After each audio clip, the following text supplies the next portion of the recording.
ছেড়ে দাও। ও, আহ।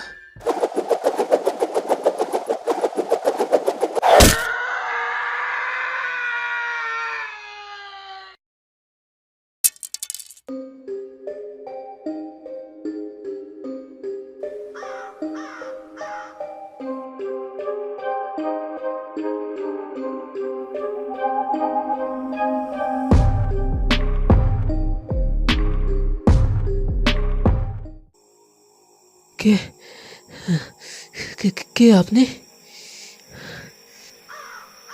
আমি অতি সাধারণ একজন ঘোস্ট হান্টার।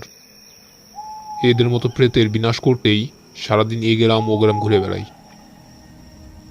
তবে এখন বেশি কথা বলার সময় নেই। মরতে মরতে বেঁচে গিয়েছ, এখন দ্রুত আমার সাথে চলো, তা না হলে আবারও হয়তো ওরা চলে আসবে, আর তাহলে হয়তো আর তোমাকে বাঁচানো আমার পক্ষে সম্ভব হবে না। আমি ভালো মন্দ কিছুই ভাবতে পারছিলাম না। একটু আগে যে ভয়ানক বিভীষিকার সম্মুখীন আমি হয়েছিলাম, তা ভাবতেই আমার শরীর শীতল হয়ে যাচ্ছিল। দ্রুত পায়ে অচেনা লোকটির কাঁধে ভর দিয়ে চলা শুরু করলাম আমি।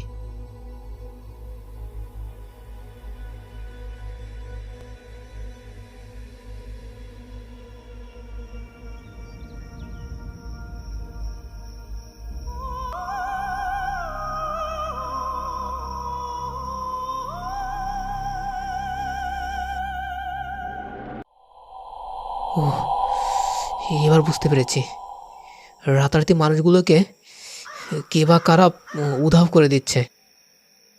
কিন্তু এরা কারা? আর কেনই বা এরা এভাবে মানুষকে হত্যা করছে?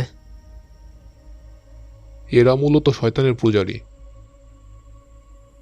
আসলে প্রতি 100 বছর পর পর শয়তানের শক্তি কমে যায়, তাই সেই শক্তি পুনরায় উজ্জীবিত করার জন্য প্রত্যেক 100 বছর পর পর শয়তানকে 1000 মানুষের আত্মা উৎসর্গ করতে হয়।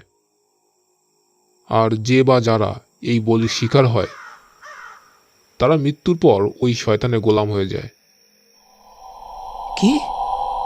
এটা তো ভয়ানক একটা বিষয়। তা এটা থেকে বাঁচার কোনো উপায় নেই? হুম, এটা কমপ্লিকেটেড। আসলে কোনো মানুষকে জোর করে শয়তানের কাছে বলি দেওয়া যায় না। যারা বলি হয়, তারা নিজে থেকেই শয়তানের কাছে নিজেকে উৎসর্গ করে। তাই এটা থেকে বাঁচার কোনো উপায় নেই।